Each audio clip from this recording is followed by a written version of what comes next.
Halo, masih bersama saya Asmara yang ada ciptonya. Assalamualaikum warahmatullahi wabarakatuh. Apa kabar Anda? Semoga tetap sehat dan senantiasa dalam lindungan dan limpahan rahmat dari Allah Subhanahu wa Ta'ala, Tuhan yang Maha Esa. Amin.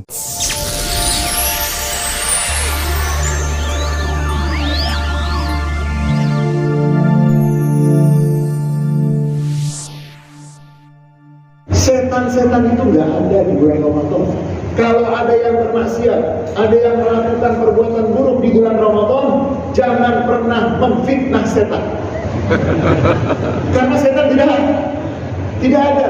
Lalu siapa yang melakukan siapa? Nanti para ulama mengatakan ada yang lebih dahsyat dari setan. Namanya hawa nafsu.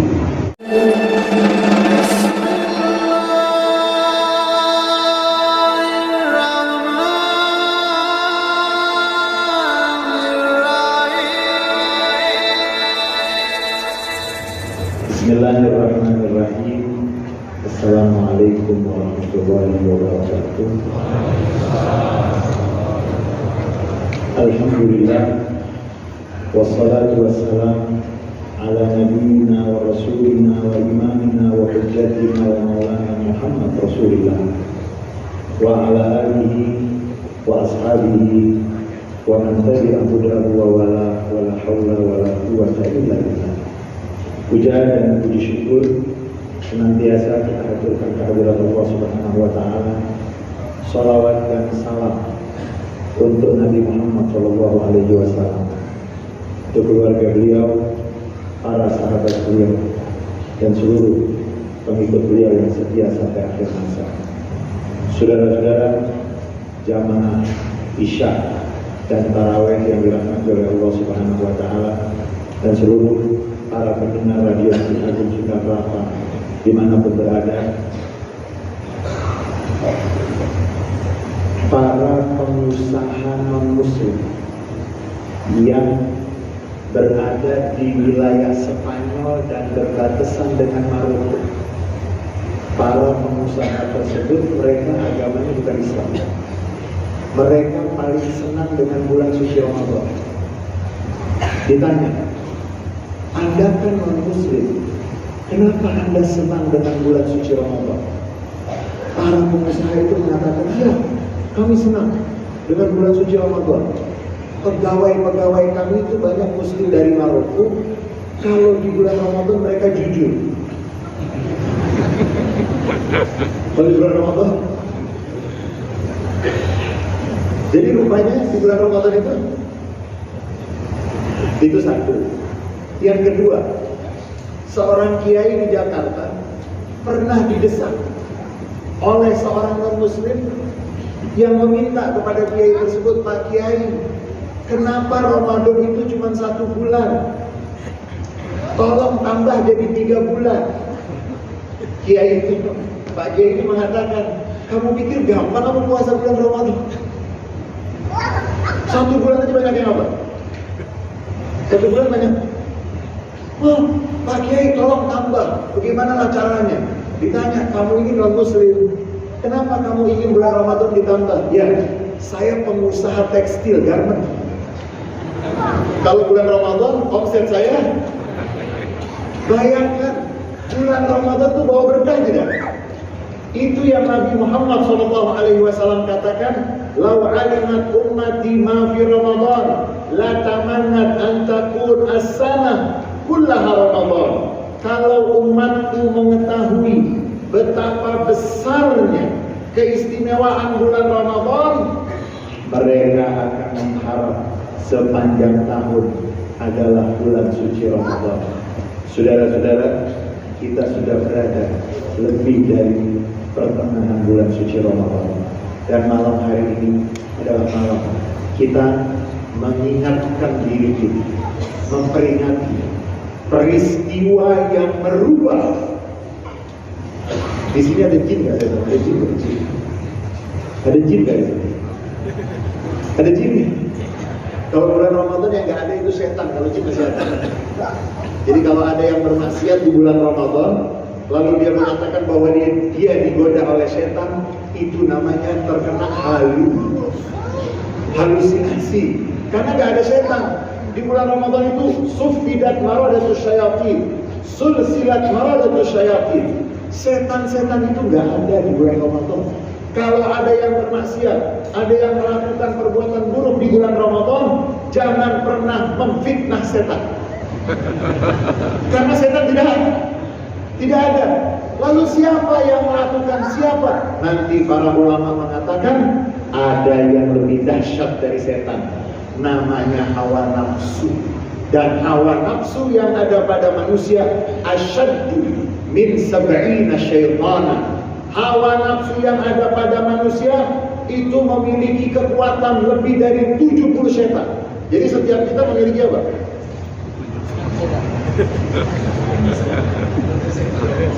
Setiap kita di dalamnya ada apa?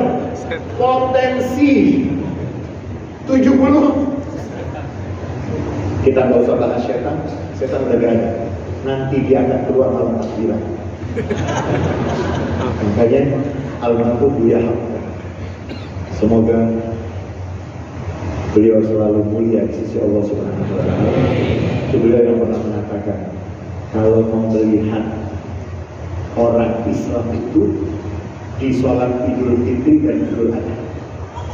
Kalau melihat orang beriman mukmin, maka di sholat subuh. Kita akan lihat malam takbiran banyak yang sudah tidak lagi melaksanakan yang biasa dia laksanakan di malam-malam bulan Ramadan. Banyak yang meninggalkan kebiasaan yang sudah dia jalankan selama 1 bulan. Syaitan rupanya bertemu lagi di malam takbiran. Kita harus jaga sehingga nanti ada yang disebut dengan etika di 10 malam terakhir. Untuk menjaga jangan sampai kalau permainan bola itu yang menentukan babak awal atau babak terakhir. Kita ini babak apa sekarang? Babak apa? Babak pertengahan kan? Akan menuju babak terakhir. Saudara-saudara, kita nggak usah ngomongin setan. Saya mau ajak ngomong tentang jin. Ada jin nggak di sini? Mana? Kalau ada jin itu tahu. Dan di dalam Al-Quran ada surat Al-Jin. Surat Al-Jin mengabadikan, Qul uhiya ilayya annahu istama'a nafarun minal jinni faqalu inna sami'na Qur'anan ajaba yahdi ila rusydi fa'amanna bihi wa lan nusyrika bi rabbina ahada. Apa kata rombongan nafarun minal jin? Kelompok rombongan dari bangsa jin. Mereka bangsa jin mengatakan, kami telah menyimak Al-Quran yang sangat menakjubkan. Jin mengakui, inna kunna naq'udu maqa'ida lis-sam' faman yastami'il an yajid lahu shihaban rasada. Dahulu kami suka duduk-duduk, kami suka keliling melihat pintu-pintu langit. Kami duduk, kami bisa mencuri informasi yang dibawa oleh malaikat. Biasanya zaman dahulu, nanti kalau ketemu jin tanya. Kalau ketemu jin tanya. Dahulu itu bangsa jin, mereka bisa berada di pintu-pintu langit mendengarkan pembicaraan malaikat. Lalu pembicaraan malaikat tersebut ditransfer kepada dukun-dukun. Dukun-dukun itu menerima apa? Makanya kan kelihatan dukun-dukun dianggap mengetahui yang gaib. Padahal dia dapat dari apa pengakuan jin. Dahulu inna kunna naq'udu minha maq'ida lis-sam'. Dahulu kami biasa duduk di langit untuk mendengarkan informasi dari malaikat. Famay yastami'il an yajid lahu shihaban rasada. Siapa yang sekarang coba-coba mendekati pintu-pintu langit, dia akan mendapatkan lemparan shihaban rasada. Dia akan mendapatkan lemparan batu-batu api yang membinasakan. Mulai kapan langit menjadi steril? Mulai kapan jin-jin sudah tidak bisa lagi mencuri informasi? Mulai kapan, saudara-saudara? Ketika Al-Quran diturunkan. Al-Quran diturunkan, pintu langit dijaga. Maaf, kalau boleh saya memberikan ilustrasinya, ketika wakil presiden, ketika raja akan datang, disterilkan tidak? Al-Quran diturunkan, jin tidak bisa lagi duduk di pintu itu. Itulah yang dikatakan terjadi perubahan yang begitu dahsyat. Dan yang mencoba dari bangsa jin untuk mendekati pintu-pintu langit tersebut, mereka akan terkena lemparan bola-bola. Saudara-saudara, jin mengakui Al-Quran menakjubkan. Jin menyatakan, sami'na Qur'anan ajaba. Jin mengakui bahwa kami mendengarkan Al-Quran yang menakjubkan. Jin berubah. Minna salihuna wa minna duna dzalik. Dari kami ada yang baik, dari kami ada yang tidak baik. Jin berubah ketika mendengarkan Al-Quran.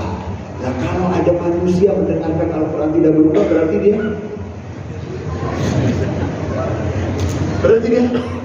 kalau ada manusia mendengarkan Al-Quran dia tidak berubah, berarti dia lebih marah dari saudara-saudara. Nabi Muhammad SAW pernah mengatakan, Iqra'ul Quran wabtu fa illa tabqaw fatabaqaw. Bacalah Al-Quran dan kamu bisa meneteskan air mata, kamu bisa menangis. Kalau kamu gak bisa menangis, usahakan kamu bisa menangis.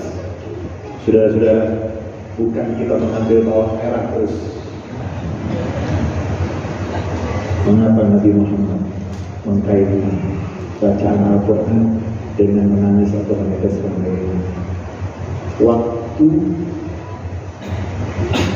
surat Al-Quran masih menggunakan pos, itu ada tukang pos, pakai sepeda, pakai apa lagi waktu itu? Motor. Ketika seorang ayah, seorang ibu, anaknya sekolah di luar pulau, anaknya sekolah di luar negeri, informasi belum ada handphone, masih menggunakan surat.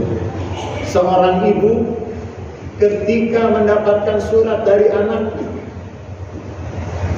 begitu menerima surat dari anak yang diantarkan melalui tukang pos, ibu itu memegang surat dari anaknya menangis. Kemudian diserahkan kepada ayahnya karena si ibu tidak mampu untuk membacanya. Diserahkan kepada ayahnya, ketika dibaca bareng bersama-sama membacanya, diberitahu, Mama, Papa, Alhamdulillah, saya sudah lulus dengan nilai yang terbaik dan saya langsung diterima kerja. 1 bulan mendapatkan gaji 12 triliun. Salah. Dapat gaji yang bagus, ibu itu menangis. Kenapa menangis, saudara-saudara? Karena ada hubungan. Kalau surat punya tetangga, nangis gak? Ya nangis. Kenapa menangis? Mengapa Nabi Muhammad mengatakan bacalah Al-Quran, kamu menangis.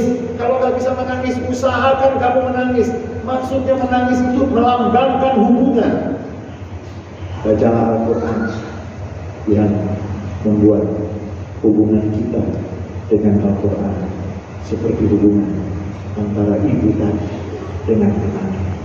Belum dibaca, baru memegang saja sudah tersentuh, sudah terbangun hubungan, sudah connect. Dan Nabi Muhammad SAW ketika beliau yang diturunkan kepada beliau Al-Quran, beliau pernah memanggil sahabat beliau Abdullah bin Mas'ud radhiyallahu anhu yang suaranya, kalau kita disini punya Syekh Isa, suaranya bagus, dan para imam-imam kita. Abdullah bin Mas'ud pernah dikatakan utita mizmaran min mazamir Daud, engkau telah mendapatkan semacam seruling Nabi Daud. Karena suaranya Abdullah bin Mas'ud radhiyallahu anhu Nabi Muhammad sampai mengatakan, man ahabba an yasma'al Qur'an ghaddan tariyan ka'annama unzil. Siapa yang ingin mendengarkan bacaan Al-Quran yang masih segar, seakan-akan baru diturunkan. Dengarkan bacaan dari Abdullah bin Mas'ud. Nabi Muhammad SAW pernah memanggil Abdullah bin Mas'ud. Dan beliau mengatakan, wahai Abdullah bin Mas'ud, bacakan kepada Al-Quran. Abdullah bin Mas'ud mengatakan, wahai Rasulullah, kaifa aqra'uhu wa qad unzila alaik. Bagaimana aku bisa membacakan kepadamu? Al-Quran itu diturunkan kepadamu. Rasulullah SAW mengatakan, uhibbu an asma'ahu min ghairi. Aku ingin mendengarkan Al-Quran dari selain. Dibacakan oleh Abdullah bin Mas'ud sampai di surat An-Nisa. Fakaifa idza ji'na min kulli ummatin bi syahid wa ji'na bika 'ala haula'i syahida. Ketika sampai di ayat tersebut, bagaimana jika kami datangkan setiap umat dengan saksinya, dan kami datangkan engkau wahai Muhammad sebagai saksi di atas semua saksi. Nabi Muhammad memegang tangan Abdullah bin Mas'ud dan mengatakan, hasbuk, hasbuk, hasbuk, cukup, cukup, cukup. Lalu Abdullah bin Mas'ud mengatakan, aku melihat air mata memenuhi wajah Rasulullah SAW. Dan Rasulullah mengatakan, terbayangkan kepadaku bagaimana keadaan di hari kiamat. Para nabi-nabi menjadi saksi dan aku menjadi saksi di atas semua saksi. Saudara-saudara, dikatakan oleh para ulama, kalau membaca Al-Quran, bacalah Iqra'ul Quran ka'annahu unzila alaik. Bacalah Al-Quran seakan-akan Al-Quran diturunkan untukmu. Kalau ada ayat-ayat tentang orang munafik, jangan menuding orang lain. Bercerminlah, jangan-jangan itu menegur. Jangan-jangan itu menegur kita. Nabi Muhammad SAW ketika membaca ayat rahmat, ayat yang di situ tentang surga, tentang kasih sayang Allah, beliau berhenti sejenak, memohon kepada Allah agar mendapatkan rahmat tersebut. Ketika melintasi dan membaca ayat-ayat tentang azab, beliau memohon perlindungan kepada Allah, dijauhkan dari azab untuk beliau, untuk umat beliau. Dan begitu erat hubungan beliau dengan Al-Quran. Nabi Muhammad baru tumbuh ubannya itu. Kapan Nabi Muhammad mulai tumbuh ubannya? Nabi Muhammad ditanya oleh para sahabat, ya Rasulullah, sudah mulai tumbuh uban. Rasulullah mengatakan apa? Syayyabatni Hudun wa akhawatuha. Yang menyebabkan aku beruban adalah surat Hud. Ada apa dengan surat Hud? Surat Hud itu banyak menguraikan tentang umat-umat terdahulu yang mengingkari para nabi-nabinya, dan mereka mendapatkan azab. Saudara-saudara, Al-Quran sudah diturunkan. Al-Quran karunia yang paling istimewa yang Allah berikan kepada umat Islam dan bahkan umat manusia. Dikatakan, mengapa para sahabat begitu istimewa? Kenapa salafus soleh, mereka yang hidup di 3 abad keemasan tersebut begitu istimewa, mengukir keberhasilan peradaban umat manusia, berada di titik paling tinggi dan terhormat dari peradaban umat manusia? Mengapa? Ada seorang ulama menjawab dengan mengatakan, mereka dengan Al-Quran, sahabat Nabi radhiyallahu anhum ardhahum, tabi'in, tabi'in, mereka yang mengukir sejarah peradaban Islam menjadi sejarah peradaban umat manusia yang paling tinggi dan paling unggul. Mengapa mereka begitu unggul dan tinggi? Para ulama mengatakan, hubungan mereka dengan Al-Quran seperti hubungan kita dengan handphone. Pernah kita lepas dari handphone? Mereka, hubungan mereka dengan Al-Quran seperti hubungan kita orang sekarang dengan handphone. Mereka tidak pernah putus dari Al-Quran. Mereka selalu dekat dengan Al-Quran. Mereka terinspirasi dari Al-Quran. Mereka tercerahkan dengan Al-Quran. Dan akhirnya saudara-saudara, Al-Quran dan bulan Ramadan sama-sama akan memberikan syafaat. Nabi Muhammad yang mengatakan, As-siyam wal Quran yashfa'an. Puasa dan Al-Quran, dua-duanya akan memberikan syafaat. Ramadan, puasa akan mengatakan, ya Allah, dia tidak makan, dia tidak minum karena berpuasa. Izinkan aku memberikan syafaat untuk Al-Quran juga akan mengatakan, ya Allah, matanya digunakan untuk membacaku. Izinkan aku memberikan syafaat kepadanya. Mudah-mudahan Allah Subhanahu wa Ta'ala berikan kepada kita semuanya cinta kepada Al-Quran, selalu nikmat dengan membaca Al-Quran, dan mudah-mudahan hubungan kita dengan Al-Quran melebihi hubungan seorang ibu dengan anaknya, dan mudah-mudahan Al-Quran akan menjadi yang memberikan syafaat kepada kita. Allahumma ij'alil Qur'an al-Karim rabi'a qulubina wa jala'a qulubina. Ya Allah, jadikan Al-Quran yang memberikan kesejukan kepada hati kami, yang menghilangkan gundah gulana, yang menghantui hati dan pikiran kami. Jadikanlah Al-Quran imam kami, Al-Quran yang menerangi jalan kami di muka bumi ini, menerangi kubur kami nanti, dan kami akan bangkit dalam keadaan penuh dengan cahaya. Banyak kurangnya dari saya. Hadanallahu wa iyyakum ajmain. Wassalamualaikum warahmatullahi wabarakatuh. Terima kasih telah bergabung bersama kami. Semoga bermanfaat. Wassalamualaikum warahmatullahi wabarakatuh.